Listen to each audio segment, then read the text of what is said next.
England. So one of the beautiful things that we have about these virtual meetings is we can bring people from all over the world at the same time. It's a lot easier to do that. So without any more of me just chattering on, I'd like to let Rebecca go ahead, and I've asked her to introduce herself and provide her background. So Rebecca is going to go ahead and do that. And Rebecca, your slides look great. So I'm going to go ahead and close off and hand the meeting over to you. Great, thank you. So hi everyone, I'm Dr. Rebecca Randell. I'm a senior scientist at the Gatorade Sports Science Institute. As Janet said, and then before I begin, I'd just like to thank the organisers for the opportunity to speak today. As you can see from the title on the screen, my presentation is going to focus on fat metabolism during exercise. But before I get into the detail of the presentation, I'd just like to provide you with a short background about myself and my career journey to date. So this is where I started and ended my studies. This is the University of Birmingham. This is the lovely campus, based in the United Kingdom, which you can probably tell from my accent. But this is where I completed my undergraduate in sport and exercise sciences. And then I continued my studies and completed my PhD. So my PhD was funded by Unilever, where they wanted a series of studies completed to investigate the effects of green tea supplementation on fat oxidation during exercise. And this was so they could potentially put a claim on their green tea drink that the drink that people ingested actually could increase fat oxidation. So I did 3 studies on this topic, looking at different doses of green tea, different duration of supplementation, and I also changed the composition, so with and without caffeine. Unfortunately, I didn't find any effect of green tea supplementation on increasing fat oxidation or fat metabolism, which I'm not sure my funders were best pleased about, but they were the findings of my studies. So since my time at the University of Birmingham, I've been working at the Gatorade Sports Science Institute. I've been there for 9 years now. At GSSI, my job involves delivering sports science education. So that could be through webinars, at conferences, and doing lectures. I also do some sports nutrition and sports science research, and also conduct athlete service, as you can see from some of the pictures on the screen. And throughout my time, I've worked with many different athletes from different sports, although I have the most experience of working in football or soccer, but have also worked with endurance athletes and badminton players. So as Janet said at the end of the presentation, I'm more than happy to answer some questions about the content of my presentation, but if you have any follow-up questions about my career, I'm more than happy to answer them as well. Okay, so let's get into the detail of today's session. This is what I aim to cover. And firstly, to give an overview of the contribution of fat to total energy expenditure during exercise, and also a brief explanation on how fat metabolism is regulated. I'll then move on to how we can measure fat oxidation rates during exercise, and specifically how to measure maximal fat oxidation rates, and then show some data from an athletic population. The presentation will then shift focus slightly, and I'll talk about nutritional interventions and some nutritional training strategies that can affect fat oxidation rates. So starting with variables that influence substrate metabolism. So exercise intensity is the main determinant on influencing substrates that are used during exercise. So during exercise, that is aerobic in nature. By that, I mean requiring less energy than 100% of VO2 max. The oxidation of carbohydrate and fat both provide energy for contracting skeletal muscle. So there will always be some carbohydrate and some fat used as fuel. But what these studies show is the contribution of different fuel sources to total energy expenditure during different exercise bouts performed at different intensities. And both of these studies used a stable isotope method to get a more direct measure of fuel sources used. So specifically, what I want to highlight is the contribution of fat shown in the green bars to total energy expenditure. And if we focus on the graph on the right-hand side, you can clearly see that the contribution of fat increases significantly from rest to when we start exercising. And then fat is the predominant fuel source at low to moderate exercise intensities, shown here in the two bars that were performed at 40% and 55% of watt max. Now, as the exercise intensity increases, so if we look at this bar, which is the exercise bout performed at 75% of watt max, you can see that the predominant fuel used is carbohydrate, and there's this decrease in fat oxidation. Not only does exercise intensity play an important role in determining the fuel used, but so does exercise duration. In this study, subjects exercised at a moderate intensity for 4 hours. And you can see that when people exercise for more than 2 hours, so in this bar here, which was when the duration was 2 to 4 hours, you can see that there is a greater reliance on fat stores compared to the carbohydrate stores. And this is also different from the 2 hours prior.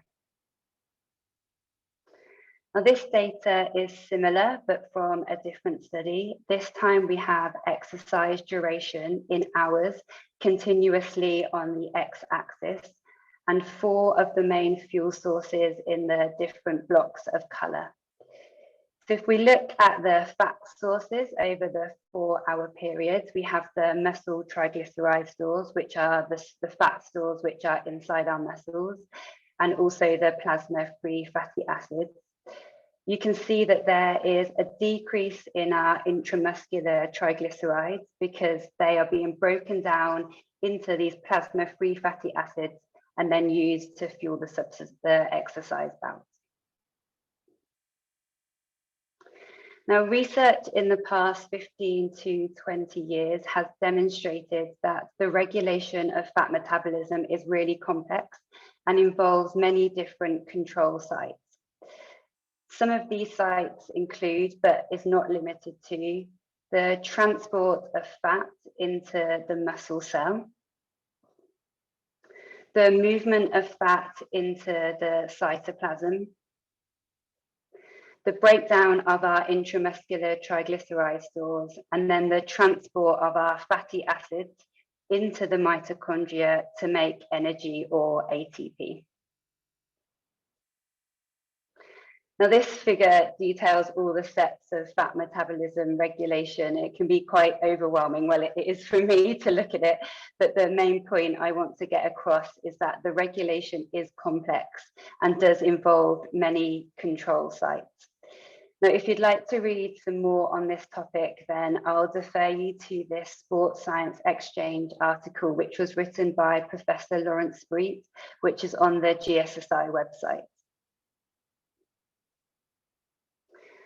Okay, so I have explained how the contribution of fat or contributes to total energy expenditure, but how can we measure fat oxidation during exercise? So this is the slide that I showed at the very beginning of the presentation, and I'm showing it again because these studies do give a great understanding about substrate metabolism during exercise. However, due to the stable isotope method, these 3 exercise bouts had to be performed on separate days, and also the technique of using stable isotope is very expensive. This means that there's a limit on how many exercise bouts and exercise intensities that can be performed, and we can't control for day-to-day variability in fat oxidation. So in 2002, Jules Acton and colleagues at the University of Birmingham developed a test protocol so that substrate metabolism can be measured over a wide range of exercise intensities by undertaking just one test.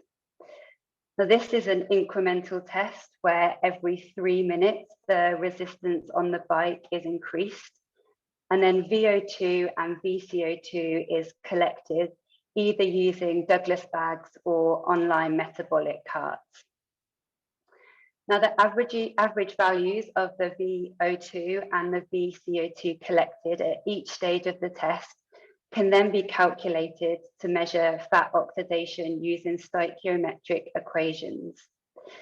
And this method of measuring substrate metabolism is known as indirect calorimetry, as it's an assumption that what is expired in our breath is representing what is happening at the muscle level. A running protocol has also been developed. However, this time the treadmill speed is increased every 3 minutes. And again, VO2 and VCO2 is measured during each stage of the test. Now, both of these test protocols that I've explained, it's quite common that subjects are exercised to exhaustion to also measure VO2 max. And this means that we can plot fat oxidation rates against different exercise intensities. And this is what a typical fat oxidation curve looks like. So on the graph, we have fat oxidation rates on the y-axis in grams per minute, and then exercise intensity as a percentage of VO2 max on the x-axis. As fat oxidation rates, they get higher at these low to moderate exercise intensities. And then as the exercise intensity gets higher, the rate of fat oxidation decreases. And this is where we would see an increase in our carbohydrate oxidation rates. Now, using this technique, it's possible to measure on an individual and group basis the maximal fat oxidation rate, which is abbreviated here and throughout this presentation as MFO. So for this example, the maximal fat oxidation rate is approximately 0.6 grams per minute. But we can also determine the exercise intensity at which maximal rates occur, and this is often referred to as fat max. And again, in this example, the maximal rate occurred at approximately 64% of VO2 max. Now, this method of measuring fat oxidation has been used in hundreds of studies. I've just pulled out some examples here, but this method has been used in lots of different populations. So, for example, children, lean and overweight individuals, in men and women, and also in athletes. So I want to take a look at some of the data from fat oxidation rates in athletic populations. On this slide, I have listed some, but not all of the studies which have measured maximal fat oxidation rates and fat max in moderately trained or trained individuals. In all of these studies, only the group averages for maximal fat oxidation rates and fat max were reported to either show potential differences between populations or between different interventions. Now, on the whole, these studies found average maximal fat oxidation rates to be more or less 0.5 grams per minute, and occurring at a fat max of 55% VO2 max. In general, these studies had a relatively small sample size, and as I just mentioned, they only report the group averages, so we don't have an idea of individual values. I should also point out that I'm aware that some of these studies did find average values that were less than the 0.5 grams per minute. These three studies have reported fat oxidation rates in large cohorts of individuals, studies by Venables, by Fletcher, and by Randell. In the first study on the left-hand side of the screen, they used a heterogeneous population. So this included lean, obese, athletic, and non-athletic males and females. The study in the middle, there was around 300 participants, and they recruited normal, healthy weight adults. And then in the third study on the right-hand side of the screen, this was completed by us at the Gatorade Sports Science Institute. We had over 1,000 participants that were all from an athletic population. So if I first start by showing the average maximal fat oxidation rates for each study, you can see them all here on the screen. And we can kind of say that they are similar between studies, although we could probably call out that the average maximal fat oxidation rates are higher in this athletic population. However, the group average only tells us one side of the story. And what's of interest is that when the ranges are reported, you can clearly see that there are large individual differences. So we had some athletes who had a maximal fat oxidation rate of as low as 0.17 grams per minute, and then other athletes that were as high as 1.27 grams per minute, which is extremely high. Now, for us at GSSI, and I'm sure for a lot of you on the call today, we are specifically interested in the athletic population. So we wanted to delve deeper into this data to investigate if there were any sport-specific differences. Interestingly, and again, when looking at the group averages, we found that athletes who compete in stop-and-go sports and also athletes who compete in sports which are sometimes associated with having a higher or a larger body mass, and they had the highest group fat oxidation rates.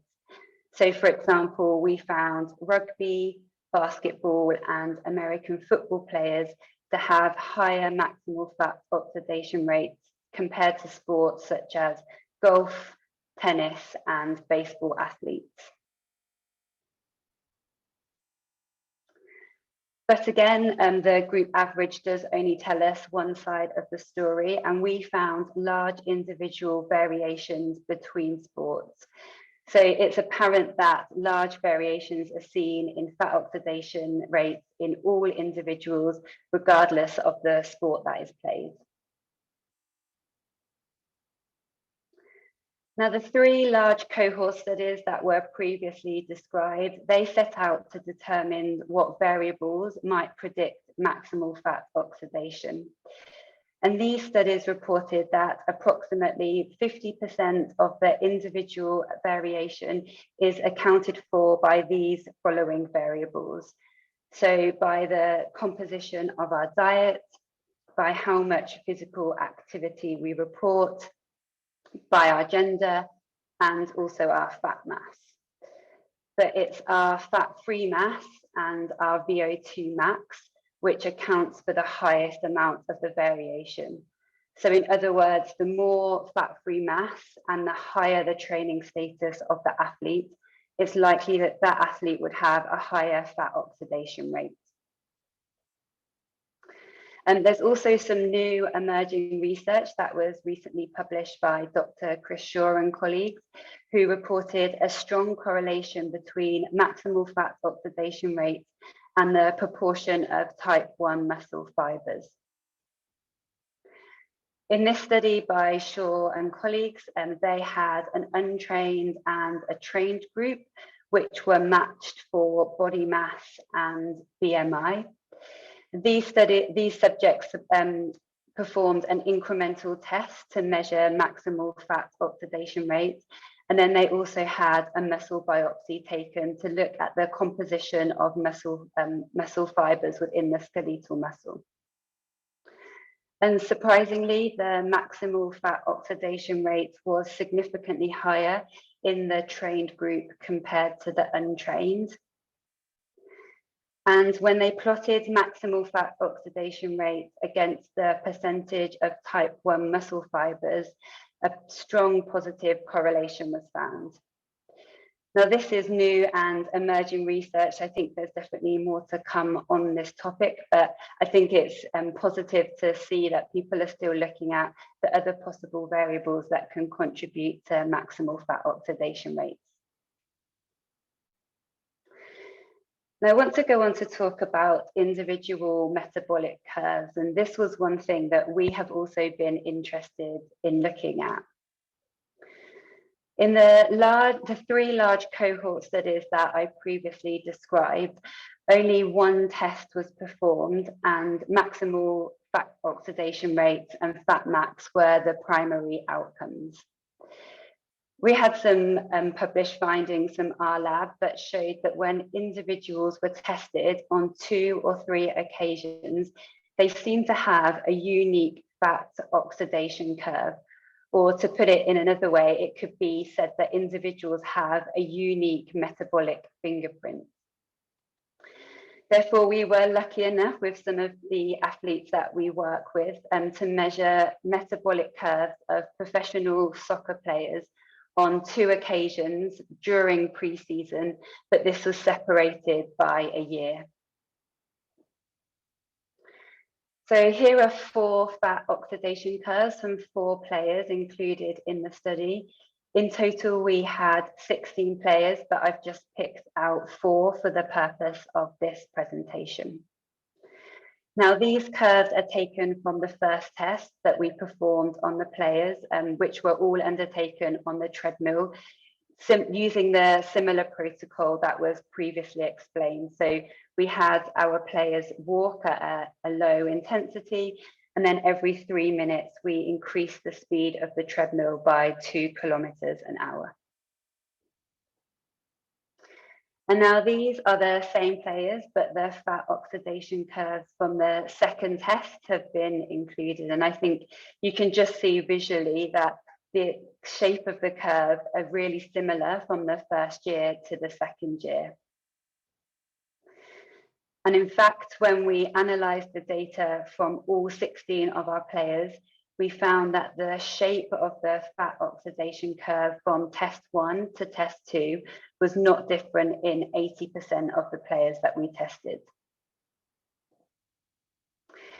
In addition to the curve shape, we also analysed the data to look at the differences in the vertical shifts of the graphs from the 2 tests.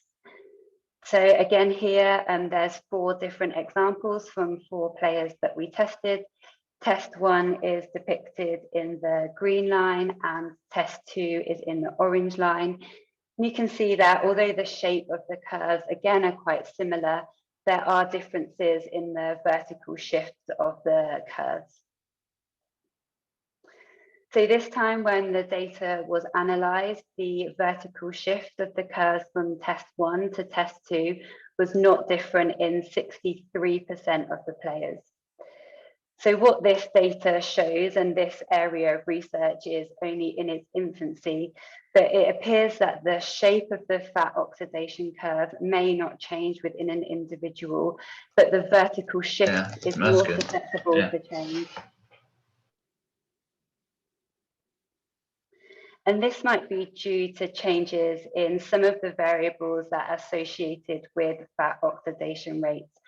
So for example, if the training status or the body composition or the amount of training that that player has done has changed from the year 1 to year 2, and that could be because of changes in training, and that might be due to an injury, then that could change the vertical shift and the maximal fat oxidation rates of that player. Okay, so if I summarize the first section of the presentation, I hope I've showed you that fat is the predominant energy source at low and moderate exercise intensities. And the contribution of fat decreases at the higher power outputs or at the higher exercise intensities. And that's when carbohydrate becomes the main fuel. I've showed you that an incremental exercise test has been developed, which measures maximal fat oxidation rates and the exercise intensity at which maximal fat oxidation rates occur, which is known as fat max. I think it's quite clear now that there's large individual variation in both of these variables, and the new emerging research that we have been performing suggests that individuals may have a unique fat oxidation curve. Now, I haven't gone into detail on this study, but this was a study published last year that looked at the fat oxidation data on a day-to-day basis. And there is high day-to-day variability when this test is done. So if you are using maximal fat oxidation rates or fat max as a primary endpoint of your study, then it's advised that repeat testing is done. Okay, so I'll move on to the second section of the presentation, which is looking at nutritional interventions that may affect fat metabolism. Now, firstly, it's important to note that all of the exercise tests in the previous studies that I've described were all performed when subjects were in a fasted state. And it's known that if carbohydrate is ingested prior to exercise, then fat oxidation will be inhibited due to increased blood insulin levels, which will inhibit the breakdown of fat sources. So a study by Joel Acton in 2003 found a 30% decrease in maximal fat oxidation rates when a large glucose bolus was ingested prior to completing this fat max test. And you can see that from the graph on the slide. And so the test completed in the fasted state is in the green circles, and the test completed following the glucose bolus is in the grey circles. And you can see that there's a decrease in the fat oxidation rate at all stages of the test. However, athletes often strive for interventions to increase fat oxidation, with some common views being that fat burning is good and will help with performance, that increased fat oxidation is reflective of a good training status, that fat burning will help to lose body fat, and that certain supplements can increase fat burning. And I should just note that these are often views of athletes, and some are not often substantiated by science. But as a result of these views, we can now find tablets, drinks, books, and videos on how to increase fat oxidation or how we could burn fat. And so over the next few slides, I want to cover 3 foods and ingredients which claim or show promise in increasing fat oxidation. So the first of which is green tea. So going back to my former life here, but green tea is a non-fermented tea leaves, and that's why it has this green color. So unlike black tea, which is highly fermented, and that's why it has black leaves. And because the leaves are non-fermented, they have high levels of catechins, with EGCG being the most abundant. Now, green tea has been studied a lot in the literature due to the potential role of EGCG, so that catechin that I mentioned, on upregulating thermogenesis and fat metabolism. And there is some research that has found green tea supplementation to increase fat oxidation during rest. And because of this data in resting conditions, Venables et al. In 2008 investigated the acute effects of green tea supplementation on fat oxidation during exercise. Now, in this study, 10 males consumed an extremely large bolus of encapsulated green tea in the 24 hours before the exercise trial and on the morning of the exercise trial. And they compared fat oxidation rates in the placebo trial compared to the green tea trial, and found an impressive 17% increase in fat oxidation rates during the moderate intensity bout when subjects had consumed green tea. And since this inaugural study, there has been additional studies that have investigated the effects of green tea on fat oxidation, although I would probably say to date that the results are equivocal and that there isn't concrete evidence to suggest that green tea can increase fat metabolism during exercise. Now, another supplement with emerging evidence is the ingestion of blackcurrants, or more specifically, New Zealand blackcurrants, on increasing fat oxidation rates during exercise. Now, this first study was completed in 2015 by Cook et al. In this study, male subjects consumed 300 milligrams of New Zealand blackcurrants for a 7-day period, followed by an exercise trial, which consisted of 3 times 10 minutes of cycling at 45, 55, and 65% of VO2 max. Now, this group of researchers found 27% increase in fat oxidation rates in the blackcurrant group compared to placebo, but only during the 10-minute exercise period that was performed at 65% of VO2 max.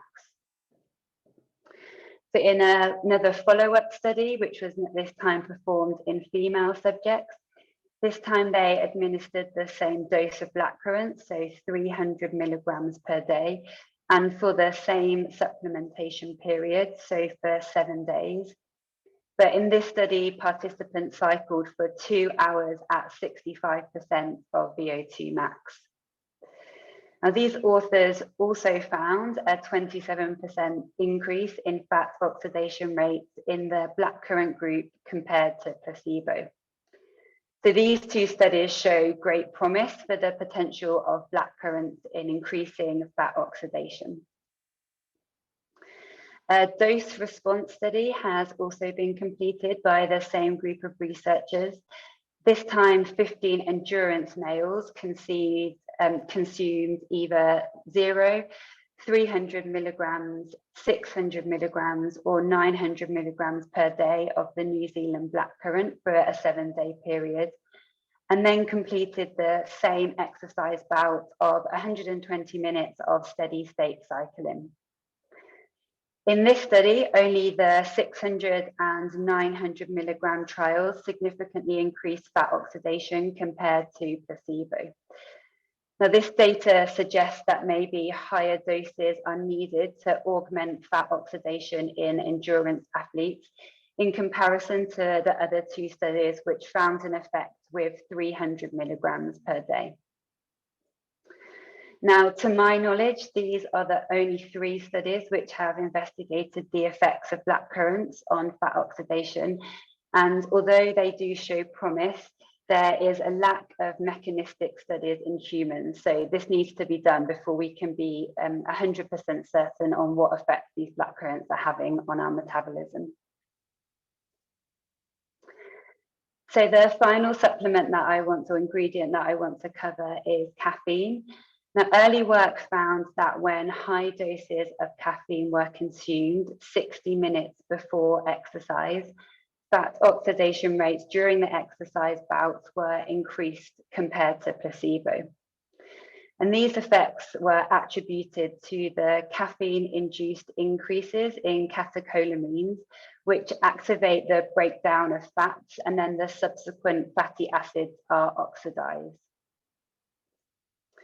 However, when direct examination of leg fuel was measured, Graham in 2000 found no effect of caffeine on fat oxidation.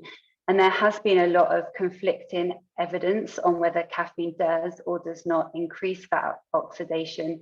And this is mainly due to the differences in study design. However, last year, a meta-analysis was published that found a dose response effect of acute caffeine intake on fat oxidation rates during exercise, indicating that more than 3 milligrams per kilogram of body weight of caffeine is needed to stimulate an increase in fat oxidation compared to placebo. And this meta-analysis also found a greater effect of caffeine in sedentary or untrained individuals. Okay, so if I summarize the current state of the science for the 3 supplements just outlined, I think with green tea, the results are equivocal and more research is needed. There is some promise with the New Zealand blackcurrant ingestion, but we need more mechanistic studies and maybe some more studies from different labs. And with caffeine, again, the results are equivocal, but they may have a greater effect in untrained or sedentary individuals. Okay, so the final part of my presentation is to discuss nutritional training strategies that may affect fat metabolism. Now, deliberately training with reduced carbohydrate availability, so for example, training with low or reduced muscle or liver glycogen to enhance endurance training adaptations is a hot topic within sports nutrition. In general, if we undergo endurance training with low glycogen availability, it has been found on the whole to increase the expression of genes involved in fat metabolism in our skeletal muscle.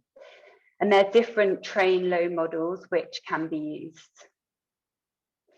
The first strategy, which can be used to manipulate the training environment, is the twice per day training model. In this approach, subjects complete a morning training session to reduce muscle glycogen, followed by several hours of reduced carbohydrate intake, and then perform a second training bout with reduced muscle glycogen. So in the study protocol shown on the screen, 2 groups of subjects either completed training with high muscle glycogen, and they did 1 training session a day and replenished the glycogen stores in between each session. Or they completed training where they did 2 sessions every other day, but the second session was always completed with low muscle glycogen. And this study by Holston and colleagues found that training with low muscle glycogen, so the 2 training sessions per day trial, for as little as 3 weeks, increase the expression of fat metabolism enzymes, along with an increase in fat oxidation rates by 25%. And other studies using the same training model have also found that 3 to 10 weeks of training twice a day to increase fat metabolism or increase the enzymes, as well as whole body fat oxidation rates. However, it should be noted that in these studies, it's really hard to determine if their adaptation is a result of the low carbohydrate restriction or if it's a result of the enhanced cell signaling from doing 2 sessions a day. And it should also be noted that when the second training session is performed, it's often performed at a reduced intensity. So this type of training should only be implemented at specific times of the season when training adaptation is the primary goal and not performance.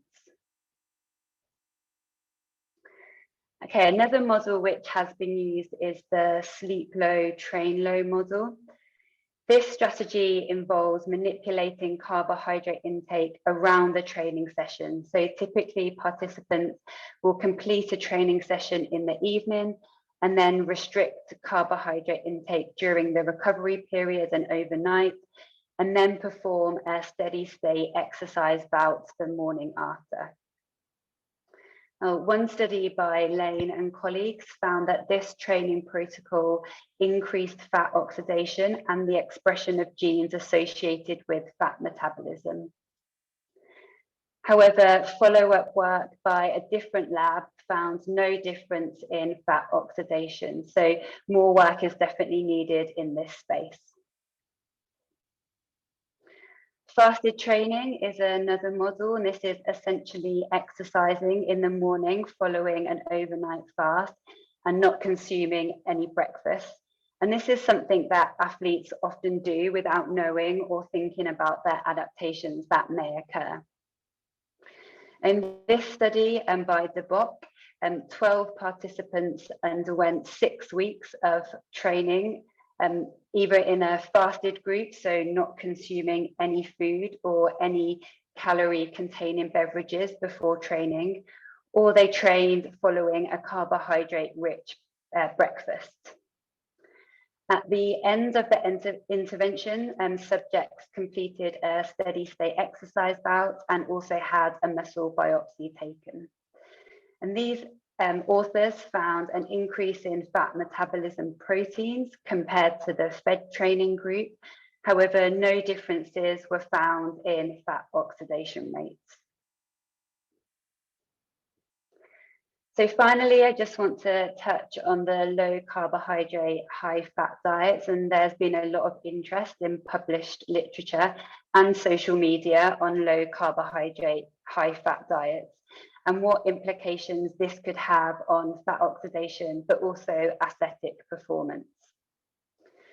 So in terms of fat metabolism, it's been suggested that elevating your circulating free fatty acids through consumption of a low carbohydrate, high fat diet may upregulate pathways involved in fat metabolism. In 2017, researchers set out to investigate the effects of this low carbohydrate, high fat diet compared to a high carbohydrate diet during a 3-week training block in elite endurance athletes. Now, what was interesting from the findings of this study is that fat oxidation was increased in the low carbohydrate, high fat diet. However, running economy and performance were both decreased or impaired, which is something that we don't often want with our athletes. Okay, so the final summary, and this is the final slide of the presentation. I'd just like to finish with these 3 points, that there are nutritional training strategies that can be used to increase muscle adaptation in favor of fat metabolism. It's important to note that increasing fat metabolism and fat oxidation during exercise is not always associated with performance improvement in athletes. Now, these strategies do have a place and they should be incorporated into training programs at specific times of an athlete's season. So I'd just like to say thank you for listening. I will stop sharing and answer any questions that you might have. Thank you, Dr. Randell. That was super interesting. I had so many questions that came up in my brain, but I'd like our audience to issue their questions first, much more important. So I do have a question from Dr. Dumke. Because of the day-to-day variability on muscle fat oxidation, have collective and standardized pre-test instructions been adopted to normalize comparisons in the literature? Yeah, I think there's often pre-exercise standards that we try to do before we undertake this test. And so things like we often say to people not to consume caffeine before or 24 hours before, also to not do any physical activity in the 24 hours before. And then depending on the outcome of what you're trying to look at, most of the literature has got subjects to perform these exercise bouts in a fasted state, because it's often that they want to see that maximal rate that subjects' fat oxidation rates can be, although it should be noted that that's not very common or practical in real life, because people will often eat something before measuring their fat or before exercising. So I do think we need to understand more how using that test how carbohydrate will affect fat oxidation rates. So obviously I showed the study that they had the glucose bolus, but I think what's missing is a study that's giving subjects a mixed meal and then looking at maximal fat oxidation rates following a mixed meal. And I think there's a lot of folks out there that believe just eating low carb, high fat increases fat oxidation, regardless of the training, regardless of what they do. They feel just changing their diet is going to change their fat oxidation. Is that what you're alluding to there? Potentially, I think your diet does have some effect on your maximal fat oxidation rates. But when I showed that slide that had all the different variables that account for your maximal fat oxidation rate, one of those things was diet composition, but it actually only played a very small part in determining our fat oxidation rate. So I think, you know, more of the more powerful variables that will increase our fat oxidation or will which contributes to the variation is the amount of fat-free mass that we have and our VO2 max, which often go hand in hand with our training status. Right. Excellent. If anybody else has any questions, please pop them into the chat. There is another question. Let's see if I can paraphrase it correctly. But so the way that I understand the fat oxidation curves is what you said is they're unique, right? It's like a fingerprint. I love that. I love that we have a fingerprint. We know that nutrition science is messy because we're all individuals and every type of food is different. You make a hamburger, it's going to be different than my hamburger, right? And so that's going to make it very different. Do you think there might be a performance advantage to a certain shape of a curve? Yeah, this is something that, so we looked at these like curves and we were like, oh, it's so cool. Like everybody has this unique curve. And the bit that I think we're missing is what this actually means. So, you know, if I have a high fat oxidation curve, does that mean that I burn more fat during exercise and I don't burn as much carbohydrate? So should my sports nutrition intake be different compared to someone who has this lower fat oxidation curve and so burns more carbohydrate? And so should we be personalizing our nutrition based on our fat oxidation curves? I don't think we know the answer to that yet. And I also don't think we know if we personalize our sports nutrition, if that will actually affect our performance. So best of is that I would, well, if anybody wants to do, would love to help do them. But I think we need to understand, like, it's really cool, it's really nice to see, but I think we need to know how this can be applied to sports nutrition going further. Sure. And then also I was thinking about the shape of the curve, like a flatter curve versus a more steep curve or a steep drop off. Like that might even have some effect on our ability, our performance ability. And maybe one shape of curve might be better for endurance versus resistance training or something along those lines. Yeah, but then it would also be interesting to see if because this was just like 2 points in time. Yeah, there was a year in between it, but we did only look at soccer players. But I wonder if we looked at somebody's curve over a really long period of time doing specific training and to see whether they could change their shape depending on the training that they're doing. So it might not be that you have this shape and this is the sport that you can do, because you might be able to change it with the training that you're doing. Again, we don't know the answers to these questions. Sure, or maybe even the diet. You can change the shape with the diet. Or a combination of the two, and then it's more confusing. Yeah. There's that messy nutrition science again. So I do have another question here for you. So when or how would manipulation of carbohydrate, fasted or high fat nutrition in a training program, what sports would benefit from these manipulations? I think the main example that I could do, actually in more or less all sports that have a pre-season, I think that's when you can maybe manipulate the nutrition more. So especially if endurance athletes, if you have a period of off season where your main focus is just to increase skeletal muscle adaptations, then you could manipulate the nutrition a lot more. I think once you get into the area of in season, when performance is the key, and you need that carbohydrate to perform at your best, I think that's when you shouldn't play around as much with the manipulation of your training strategy and focus on that carbohydrate that's needed. I think you can also use it if people want to try and manage their body composition. So we see some athletes that do more fasted training when they're trying to lose some body fat, but that's mainly because they're trying to reduce their overall energy intake and increase their energy expenditure. But yeah, I think there are different time points and different environments when you can manipulate that carbohydrate.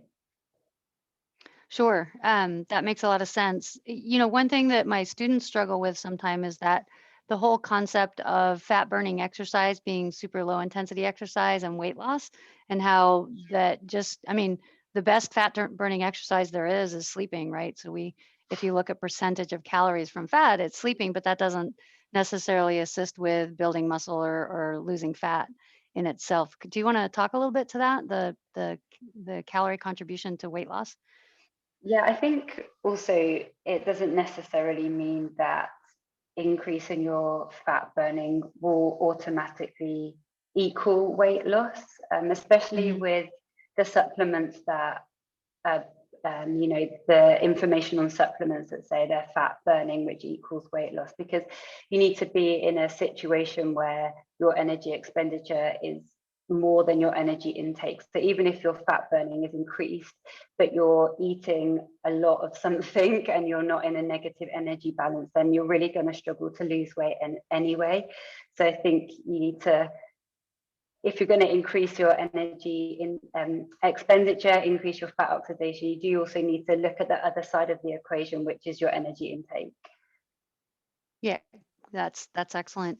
To kind of round out here, could you give us a little peek into what type of thing your labs are looking at next and where you're going to go with some of this research? Yeah, I'm not sure what we're going to be doing in the fat metabolism space, which is sad. That's why I say if anybody wants to do any of that work, let me know, and I would love to collaborate.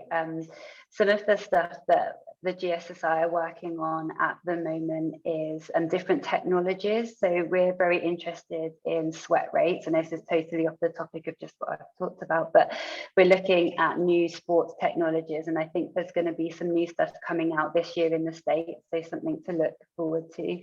And we're also really interested in the area of sleep. So that's something that we probably will be doing some work in. But yeah, at the moment, we don't have any plans to extend the fat metabolism work, but it's definitely something that I'm really interested in. Maybe one day we will. Nice. Awesome. I do have one more question and then we'll close out the session. The lean body mass effects of metabolic fat oxidation is derived from cross-sectional data. Do you know of any longitudinal data demonstrating that increased lean body mass increases metabolic fat oxidation? Now you've got me. Yeah, I don't know if I can think off the top of my head, which is a really bad way to finish the presentation. Because I think most of the data is from cross-sectional studies. So yeah, sorry, I can't think of, but can I use the excuse that it's nearly 10 o'clock at night and that's the reason why? Yes. Yes. But you know what, I will, now you've asked that, I have to look for something. So if I find anything, I'll pass it over to you. That's fantastic. That Dr. Randell, that's fantastic. And we really appreciate you spending your evening with us here at ACSM Northwest. And I think your presentation was fantastic. If any of the students or any of the faculty or professional members would like to reach out to Dr. Randell, you can certainly email me and I can pass on her email. Is that fine, Dr. Randell? Yeah, that's fine. Yeah. Okay, and just like excellent. to say, it's been a pleasure to speak tonight. So thank you for the invitation. Absolutely. Absolutely. And to everybody who's here on the session right now, the next session will start at 2:15, and it is our President Cups competition and cardiovascular pulmonary thematics